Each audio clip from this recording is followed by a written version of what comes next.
En 2020, cuando la pandemia todavía causaba todo tipo de caos, empecé a trabajar como conductor de Uber para poder salir adelante.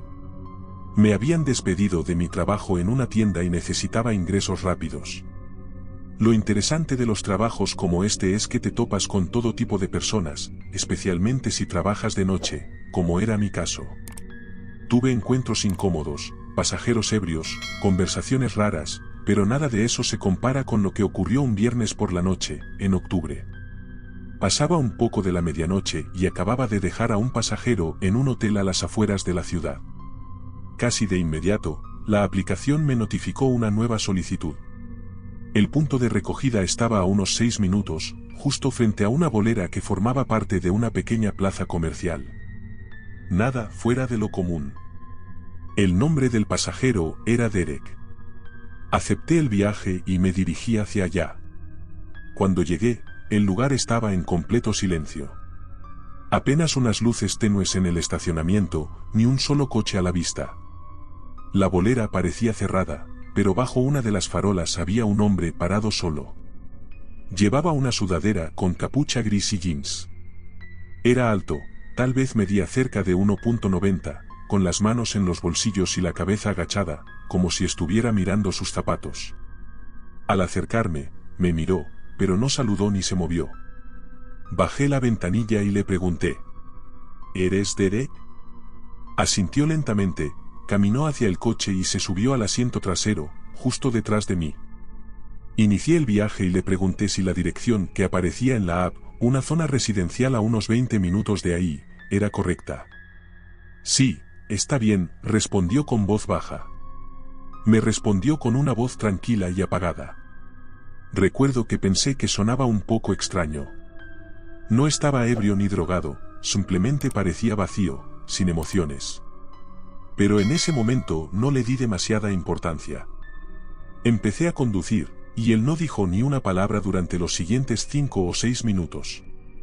De vez en cuando lo miraba por el retrovisor, y cada vez que lo hacía, estaba mirando fijamente hacia el frente. No miraba por la ventana, ni su teléfono, solo miraba la parte trasera de mi cabeza. Intenté romper el silencio preguntándole cómo iba su noche. Hizo una pausa, y luego respondió: Solo necesitaba salir de ahí. ¿Salir de dónde? Le pregunté. No importa, dijo, sin más. Así que no insistí. Seguimos conduciendo. Ya habían pasado unos 15 minutos cuando me di cuenta de que nos acercábamos al destino, pero era una zona muy apartada de la ciudad. No había alumbrado público, los terrenos eran grandes, con muchos árboles y casas separadas unas de otras.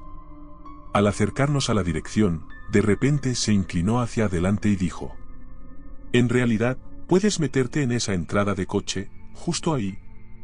Señaló una casa a la derecha.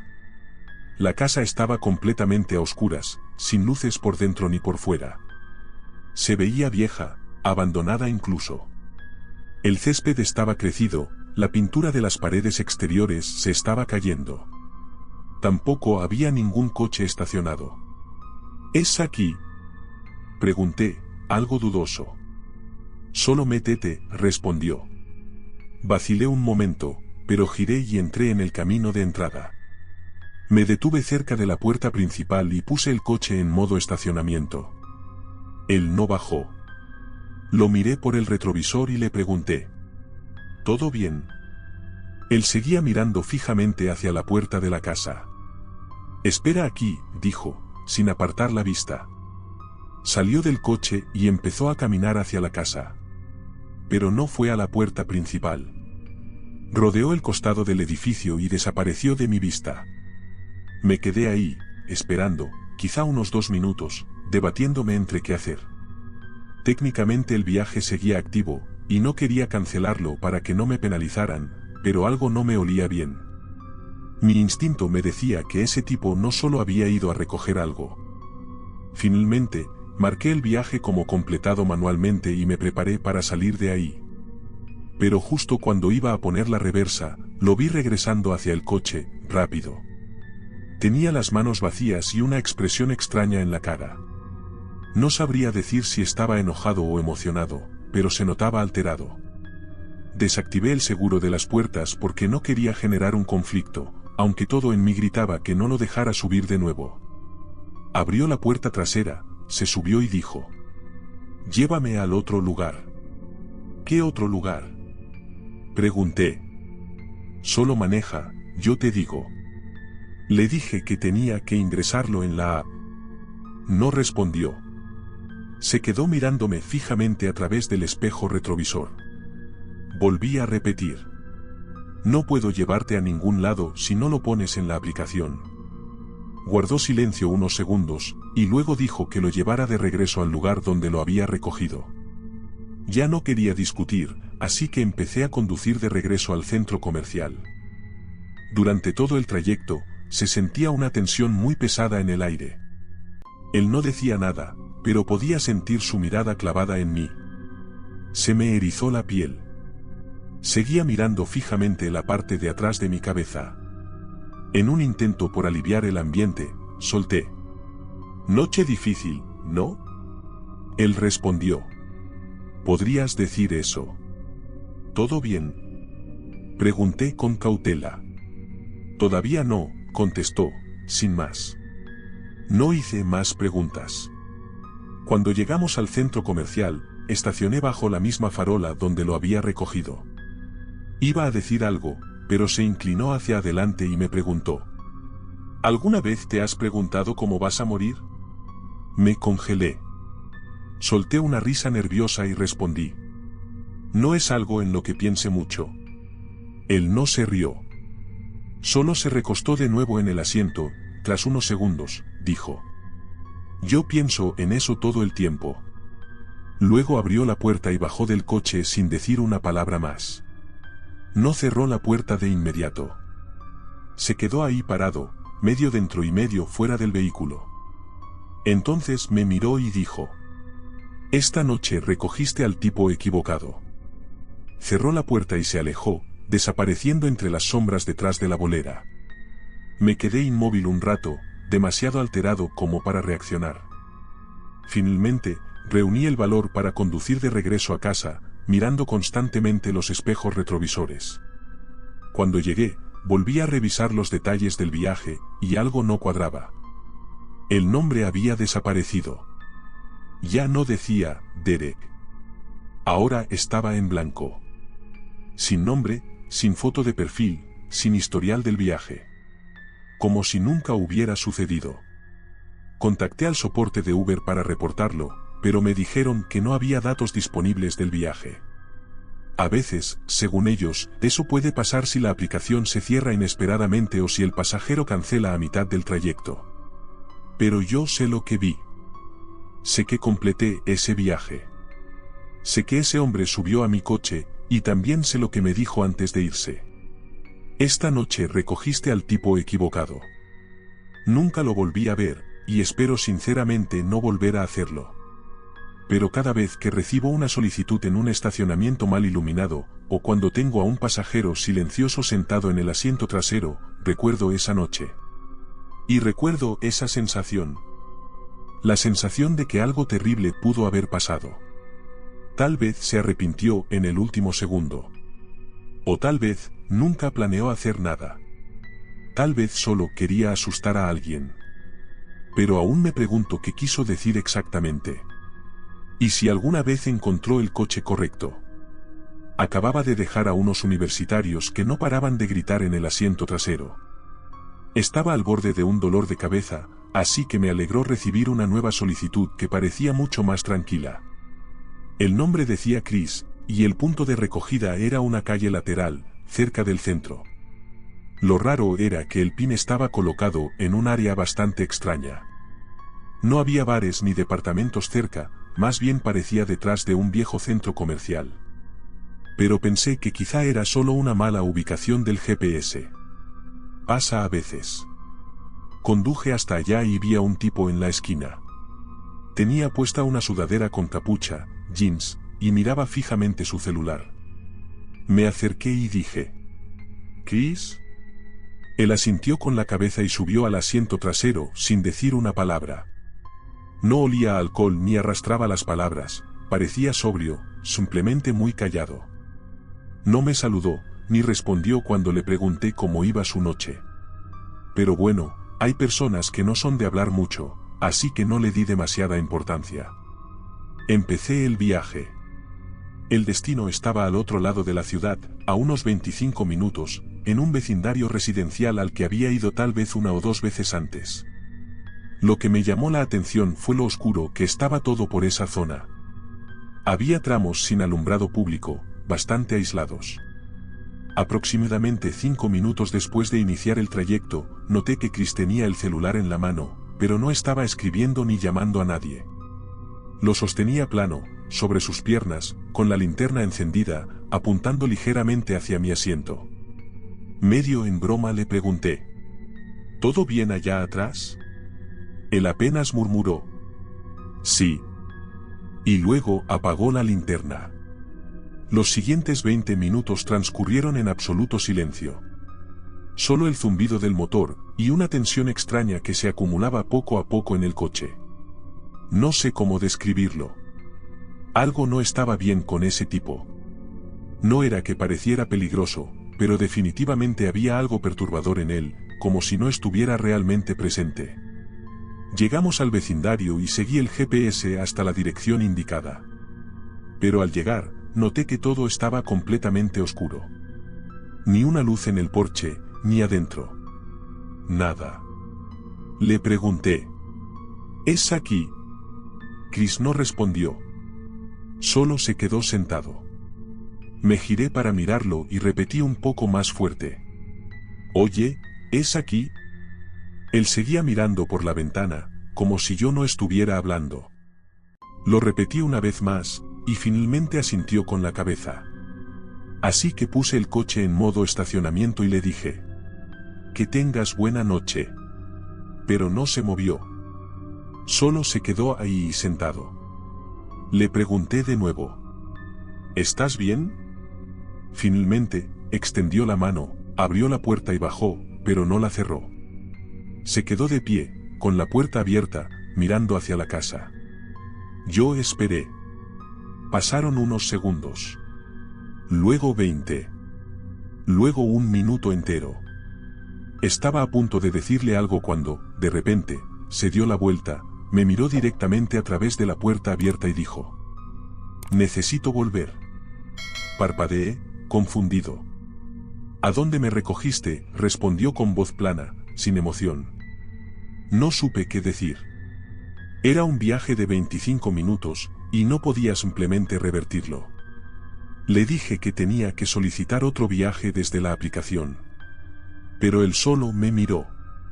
Y entonces, suplicó: por favor, necesito volver. Volví a decirle: tienes que solicitar el viaje desde la app. Y fue entonces cuando dijo algo que me heló la sangre. No puedo, ellos no se han ido todavía. Solo atiné a preguntar: ¿quiénes no se han ido? Pero no respondió. Solo se quedó ahí, de pie, sujetando la puerta del coche. Y entonces noté que estaba respirando con dificultad, como si estuviera agitado o conteniendo algo. Mira, le dije, no puedo empezar otro viaje si no lo solicitas por la aplicación. Me miró por un segundo más y luego, sin decir palabra, retrocedió lentamente y cerró la puerta. Caminó hacia la casa, a pesar de que estaba completamente a oscuras y parecía abandonada. Esperé hasta que llegó al porche, y entonces me fui. En cuanto doblé la esquina, marqué el viaje como finalizado en la app y comencé a conducir de vuelta al centro. Unas cuantas cuadras más adelante, paré en una gasolinera de 24 horas para usar el baño y comprar algo de tomar. Estacioné a un costado del edificio, entré, usé el baño, agarré una bebida, y volví al coche. Habrán pasado 4 minutos. Y cuando regresé a mi auto, sentí como si el cerebro me hiciera cortocircuito. Chris estaba sentado de nuevo en el asiento trasero. Mismo suéter con capucha, misma expresión. Estoy casi seguro de que había cerrado las puertas con seguro antes de entrar, pero de alguna forma, estaba dentro otra vez. Abrí la puerta del conductor, me subí lentamente, sin quitarle la vista en el retrovisor, y le pregunté: ¿cómo volviste a entrar? Él solo dijo: Llévame de vuelta. Voy a llamar a la policía, le dije, mientras alcanzaba el teléfono. Fue entonces cuando se inclinó hacia adelante, lo suficiente para que pudiera escuchar su respiración, y susurró. Ellos todavía están en la casa. No sé por qué, pero no llamé a la policía. Había algo en la forma en que lo dijo que me hizo sentir que estaba teniendo algún tipo de episodio. Así que fingí seguirle la corriente. ¿De quién es esa casa?, le pregunté. De mis padres, dijo. ¿Y tú vives ahí? Ya no. Eso me puso los pelos de punta. Comencé a conducir de vuelta hacia donde lo recogí. Cada fibra de mi cuerpo me gritaba que no lo hiciera, pero no sabía qué más hacer. A medida que nos acercábamos, su respiración se volvía más pesada. Comenzó a balancearse ligeramente en el asiento trasero. En un momento, susurró. Siguen ahí, no se van, no importa lo que haga. Llegamos de nuevo a la casa. Seguía igual, sin luces, sin señales de vida. Él bajó del coche sin decir una palabra, subió al porche, y simplemente se quedó ahí, inmóvil. No tocó la puerta. No intentó entrar. Solo, se quedó quieto. Esperé unos 30 segundos y luego me alejé otra vez, esta vez asegurándome bien de que todas las puertas estuvieran cerradas con seguro. Conduje unas 3 cuadras, estacioné bajo un farol y me quedé ahí, sentado, durante unos 10 minutos, tratando de procesar lo que acababa de pasar. Pensé en llamar a la policía, pero, ¿qué iba a decirles? Que un tipo se subió 2 veces a mi coche y me dijo cosas raras. No tenía pruebas, no había evidencia, y el viaje ya ni siquiera aparecía registrado. Que técnicamente no había delito, al menos que yo supiera. Así que simplemente conduje a casa, y esa noche no dormí. Al día siguiente reporté el viaje a Uber, aunque para ser honesto, me arrepiento de no haberlo denunciado también a la policía. Tal vez ese hombre estaba enfermo, necesitaba ayuda. ¿Quién sabe si esa casa era realmente de sus padres o si en realidad estaba en medio de un episodio maníaco? Soy una chica de 18 años que vive sola en su apartamento con su perrito. Vivo a unos 13 kilómetros del centro, así que pedir comida a domicilio a veces es un fastidio. Nunca pensé que algo malo pudiera pasar con Uber Eats, escuchas historias, pero nunca crees que te vaya a tocar a ti. Al menos, eso pensaba yo. Era viernes por la tarde y estaba limpiando mi departamento porque al día siguiente venía mi novio. Tenemos una relación a distancia, así que solo lo veo los fines de semana. Por eso, trato de dejar todo ordenado antes de que llegue. Llevaba como 2 horas limpiando y ya eran más de las 6 de la tarde. Empecé a sentir hambre, pero no quería ensuciar nada, especialmente después de haber limpiado la cocina. Así que decidí pedir comida para no hacer ningún desastre. Hice el pedido y me llegó la notificación, el conductor ya venía en camino, manejando un Honda Fit Sport blanco. Como vivo sola, tengo configurado el pedido como entrega sin contacto, para que lo dejen en la puerta. Estaba viendo la tele en la sala cuando me llegó la notificación de que la comida había sido entregada. Me levanté de inmediato, emocionada. Tenía muchísima hambre. Abrí la puerta, y no había nada. Pensé que tal vez la había dejado en la puerta equivocada, así que miré hacia los otros apartamentos, pero tampoco había comida en ninguna de las puertas. Volví a entrar con la intención de escribirle al conductor, cuando escuché que tocaban la puerta. Era mi vecino de al lado. Tenía mi comida en la mano. Me dijo: «Oye, perdón, agarré tu comida porque el repartidor estaba asomándose por tus ventanas y no sabía qué estaba haciendo». Tomé la bolsa y le agradecí, aunque por dentro me preguntaba qué demonios acababa de pasar. Entré de nuevo, comí y vi una película para relajarme. Más tarde, me preparé para dormir, me bañé, apagué la tele y aseguré bien las puertas. Me acosté, llamé a mi novio, y eventualmente me quedé dormida. Pero esa noche me desperté varias veces. Mi perro, un morkie de apenas 2 kilos, empezó a gruñir hacia la ventana o hacia la puerta trasera. No es un perro grande ni intimidante, pero cuando empieza a gruñir de la nada, en mitad de la noche, se te sube el corazón a la garganta. Finalmente logré volver a dormirme, pero no por mucho tiempo. Que se calmara y volviera a dormir. Pero no habían pasado ni 15 minutos cuando me despertó un golpe fuerte contra mi ventana. Mi perro enloqueció. Ladraba, gruñía, incluso gimoteaba. Yo no podía moverme de la cama. Tomé las sábanas y me las subí por encima, dejando solo los ojos descubiertos para poder ver hacia la ventana. Agarré el teléfono y llamé a la policía, susurrando para no hacer ruido. Le expliqué a la operadora que alguien estaba en mi patio trasero, y que mi ventana no tenía seguro. Podía abrirse fácilmente desde fuera. Ella me dijo que fuera a otra habitación y que la patrulla llegaría en breve. Corrí a la cocina, tomé un cuchillo y esperé, solo quería ver las luces azules y rojas, o escuchar una sirena. Se sintió como una eternidad. Me asomé por la ventana de la cocina, y lo que vi me heló la sangre. El auto del repartidor de Uber Eats. Estaba estacionado justo al otro lado de la calle, frente a mi apartamento. Cuando abres la puerta principal de mi edificio, a la izquierda hay un campo amplio, un terreno abierto donde suelen estacionar remolques o donde la gente pasea a sus perros. Su coche estaba ahí, pero no se veía a nadie adentro. Entonces lo entendí todo. Está en mi patio, pensé. Finalmente, llegaron los policías. Yo apenas podía hablar, temblaba y lloraba. Le conté a una oficial lo que había pasado, mientras otro agente fue a revisar mi patio trasero, donde está la ventana de mi habitación. Otro oficial fue a revisar el coche del repartidor, que aún seguía ahí, pero no había nadie dentro. Los dos policías regresaron y hablaron con la oficial que me estaba atendiendo. Le dijeron que había huellas frescas en el patio. Había llovido la noche anterior, así que el lodo marcaba cada pisada con claridad. Mi ansiedad se disparó. No solo por lo que acababan de encontrar, sino porque él no estaba detenido, y tampoco en su auto. ¿Dónde estaba? Mi vecino salió al ver la patrulla y preguntó qué pasaba. Los oficiales le explicaron la situación, y él les contó cómo había interceptado al repartidor más temprano ese mismo día, cuando lo vio espiando por mi ventana. Luego, me ofreció dormir en su apartamento esa noche si eso me hacía sentir más segura. Curiosamente, rechacé su oferta. Cuando los policías se fueron, regresé a mi departamento pensando que todo había terminado. Me tomó varias horas calmarme y encontrar la posición adecuada para poder dormir, pero cerca de las 2 de la madrugada. Unos golpes en la puerta me despertaron. ¿Policía?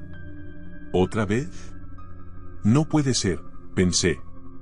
Me acerqué a la puerta temblando. Era la misma oficial con la que hablé antes. Me explicó que habían permanecido cerca, ocultos, por si el sujeto regresaba. Y lo hizo. Lo atraparon justo cuando intentaba acercarse a mi puerta principal. Pensaba que esta vez sí lo lograría. Encontrar una forma de entrar. Sentí como el corazón se me fue al estómago al escuchar esas palabras. Luego me explicó que lo habían arrestado, y que ya no tenía que preocuparme por él. Le di las gracias y regresé a mi habitación para intentar dormir, pero esta vez no pude.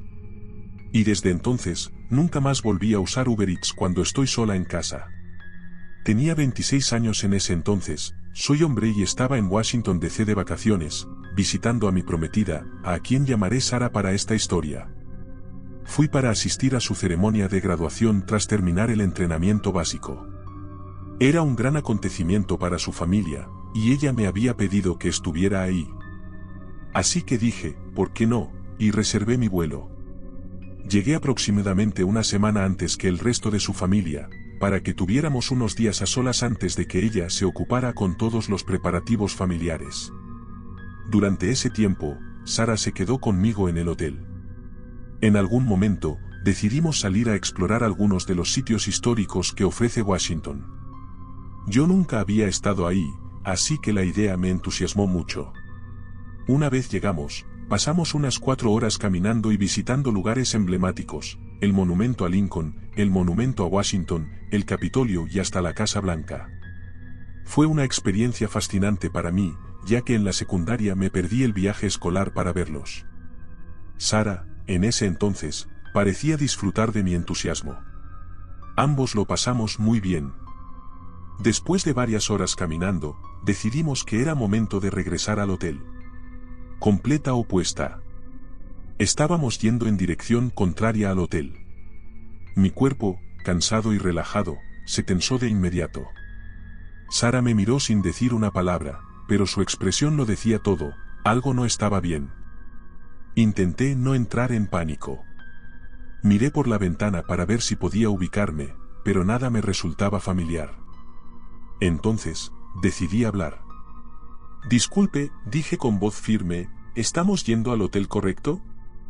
El conductor no respondió. Ni siquiera se molestó en mirarnos por el espejo retrovisor. Volví a mirar a Sara. Ella ya tenía el teléfono en la mano, con el número de emergencias marcado, lista para llamar. Noté que sus dedos temblaban. La tensión en el auto se volvió insoportable. Cada minuto que pasaba sentía como si el aire se hiciera más denso, más pesado. El tipo seguía conduciendo sin una palabra, sin señal alguna de que supiera lo que hacía, o peor aún, sabiendo exactamente lo que hacía. Oye, detente, dije más fuerte. Este no es el camino, para el auto. Nada. Como si fuéramos invisibles. Entonces Sara hizo lo que debimos haber hecho desde el principio, abrió la app para verificar la información del conductor, pero no coincidía. El nombre, la foto, ni siquiera el modelo del vehículo era el correcto. Ese hombre no era nuestro conductor. Fue en ese momento que se nos congeló la sangre. Nos dirigíamos en dirección opuesta. Vi cómo el rostro de Sara se quedaba sin color justo cuando le apareció una notificación en el celular, tu conductor de Uber ha llegado. Le siguió un mensaje del verdadero chofer preguntando dónde estábamos. El corazón se me hundió en el estómago. Fue ahí cuando entendí la estupidez que habíamos cometido. No habíamos verificado el coche ni al conductor. La foto que aparecía en la app no coincidía en nada con el tipo que iba al volante. Estábamos atrapados en un auto con un completo desconocido. Giré la cabeza lentamente hacia el conductor sin decir nada. No sabía qué intenciones tenía, y francamente, no quería descubrirlo. Lo único que tenía claro en ese momento era que necesitábamos salir de ese auto. Ya. Me incliné hacia adelante con calma y le dije que habíamos cambiado de opinión, que estaría bien si nos dejaba ahí mismo, que no necesitábamos que nos llevara. Por primera vez desde que nos subimos, el tipo nos miró por el retrovisor. No dijo ni una palabra. Solo nos observó, con una mirada vacía que duró apenas unos segundos, pero que sentí eterna. No detuvo el auto. No dijo nada. Solo siguió conduciendo como si no hubiéramos hablado. Mi paciencia se agotó. Saqué mi navaja del bolsillo, la abrí sin dudar, y le dije con voz firme. Sé que no eres nuestro conductor de Uber. No sé qué planeas hacer con nosotros, pero tengo un cuchillo y no dudaré en usarlo si no detienes el auto ahora mismo. Sus ojos volvieron al retrovisor. Esta vez, los vio bien abiertos. Me vio. Vio el cuchillo en mi mano, la forma en que lo sostenía. Y entonces, sin decir nada, frenó de golpe. Las puertas se desbloquearon. Sara y yo salimos como pudimos, sin mirar atrás. En cuanto estuvimos fuera, el tipo pisó el acelerador y se largó. Nos quedamos parados un momento, temblando, tratando de procesar lo que acababa de pasar. Sara entró en pánico, apenas podía respirar, y yo aún no lograba asimilarlo todo. Al final, tomó su celular, respondió al verdadero conductor de Uber y le explicó la situación. Le pidió que nos recogiera en esa misma ubicación. El chofer real llegó en pocos minutos. Esta vez, verificamos todo, nombre, coche, matrícula, rostro. Subimos con cuidado. Durante el camino, le contamos lo que había pasado. Fue entonces cuando nos dijo algo que nos heló la sangre. No son los primeros. Al parecer, ya había varios reportes en esa zona de personas que se hacían pasar por conductores de Uber o Lyft. Era una manera fácil de engañar a turistas o gente de fuera que no se fijaba demasiado antes de subirse. Algunos simplemente desaparecieron. Nunca se supo qué les pasó. Nos dijo que tuvimos suerte. Mucha. Porque todavía estábamos cerca del punto donde nos recogió, y porque yo estaba armado. Quizás por eso el tipo nos dejó ir. Regresamos al hotel sanos y salvos. Llamamos a la policía y dimos la mejor descripción que pudimos del hombre y del vehículo. Dijeron que nos contactarían si descubrían algo. Nunca lo hicieron. Hasta el día de hoy me pregunto si ese tipo sigue allá afuera, haciéndose pasar por conductor, buscando a su próxima víctima. Aprendimos una lección que jamás vamos a olvidar. Y si tú estás escuchando esto, recuerda, siempre verifica a tu conductor. Siempre revisa el coche. Siempre mantente alerta.